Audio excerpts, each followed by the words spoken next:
ایک چھوٹا سا واقعہ مگر سبق آموز ذکر کرنا مقصود ہے۔ اس واقعہ کو سمجھنے کے لیے آپ کی توجہ چاہیے ہوگی، توجہ نہ ہونے کی صورت میں آپ بور ہو جائیں گے۔ واقعہ بڑا مشہور ہے، میں نے پہلے بھی شاید کئی دفعہ عرض کیا ہے۔ فاروق اعظم رضی اللہ تعالی عنہ کا دور خلافت ہے۔ حضرت علی رضی اللہ تعالی عنہ فرماتے ہیں کہ میں نے خواب دیکھا۔ خواب میں نے یہ بات دیکھی کہ صبح ہو گئی ہے اور مسجد نبوی میں نماز پڑھنے چلا گیا ہوں۔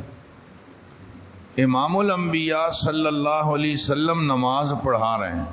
نماز سے فارغ ہونے کے بعد کسی نے آپ صلی اللہ علیہ وسلم کی خدمت اقدس میں کھجوروں کا ایک ٹوکرا پیش کیا۔ میں بالکل سامنے پہلی صف میں بیٹھا ہوا تھا، تو آپ صلی اللہ علیہ وسلم نے کھجور کا ایک دانہ اٹھا کر مجھے دے دیا۔ کھجور ویسے ہی بہت لذیذ ہے، اور پھر جب آپ صلی اللہ علیہ وسلم کے مبارک ہاتھ لگ جائیں تو اس کی لذت میں اور اضافہ ہو جاتا ہے۔ فرماتے ہیں میں نے وہ کھجور کھائی تو بہت مزہ آیا،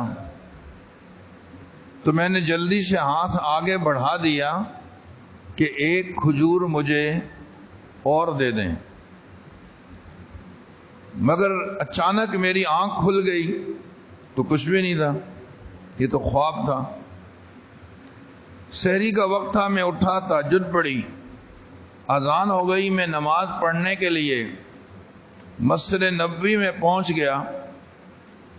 اس وقت کے امیر المؤمنین حضرت عمر بن خطاب رضی اللہ تعالی عنہ تھے، انہوں نے فجر کی نماز پڑھائی۔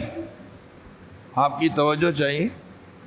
فرماتے ہیں کہ کمال یہ ہے کہ حضرت عمر بن خطاب رضی اللہ تعالی عنہ نے وہی صورتیں پڑھی جو میں نے خواب میں سنا تھا کہ آپ صلی اللہ علیہ وسلم نے پڑھی۔ پہلی رکعت میں بھی وہی، دوسری میں بھی وہی۔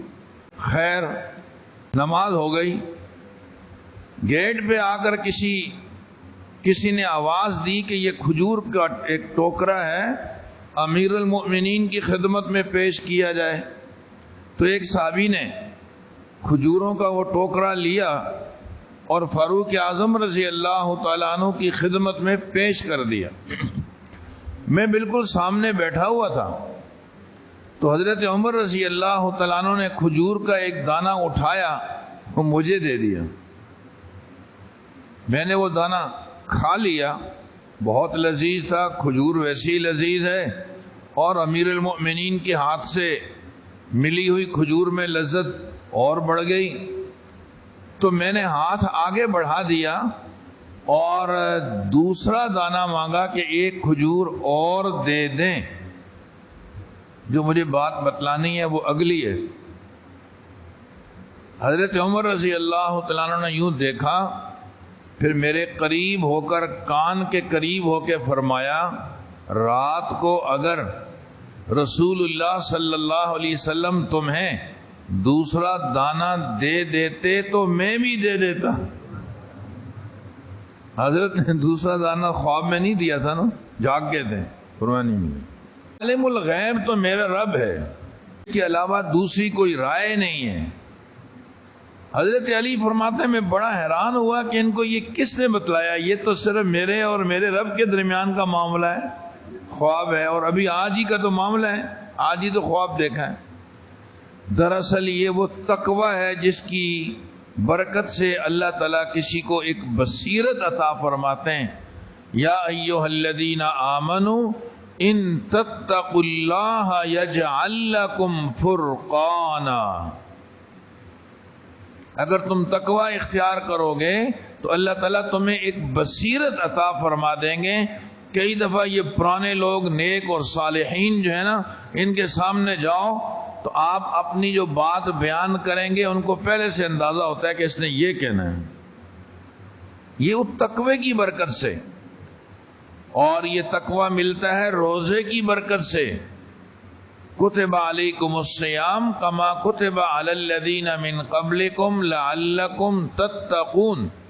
उस तकवे के फवायद में फिर एक फायदा है कि अल्लाह ताला बसीरत और दनाई अता फरमा देते हैं, हिकमत नसीब फरमाते हैं।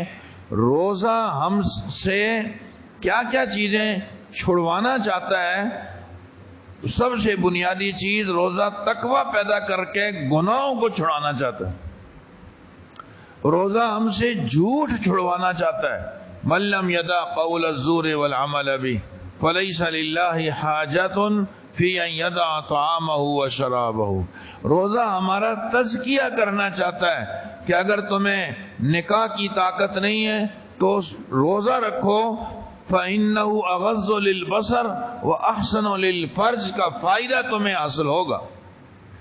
तो रोजे के रखने के साथ साथ रमजान शरीफ के अय्याम गुजरते जा रहे हैं, हमें इस बात पर भी गहरी नजर रखनी चाहिए कि ये फवायद हमें हासिल हो रहे हैं या नहीं।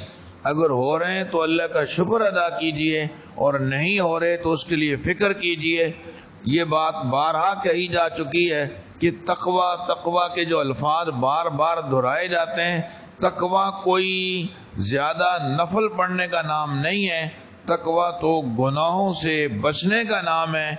जो हो गए, अल्लाह ताला ने तौबा के कितने आसान तरीके निकाल दिए हैं, कैसी आसान शक्ल है। पुराने जमाने में तौबा जब कबूल होती थी जब जो है ना वो आदमी अपने आप को जान से ही मार दे। दूसरे जिन्होंने वो गुनाह नहीं किए बनी इसराइल में, उनको हुक्म था कि गुनाहगारों को जान से मारो जब तौबा कबूल होगी। कपड़े में निजासत लग गई है तो कपड़े को कैंची से काट दो जब कपड़ा पाक होगा, वरना होगा ही नहीं। मगर हमारी शरीयत में एक जुमला बोल दो, या अल्लाह मेरी तौबा मुझे माफ फरमा दे।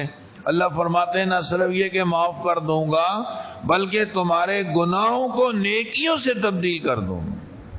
कुल या इबादी अल्लज़ीना असरफू अला अनफुसिहिम ला तक़नतू मिर रहमतिल्लाह इन्नल्लाहा यग़फिरुज़्ज़ुनूब जमीआ।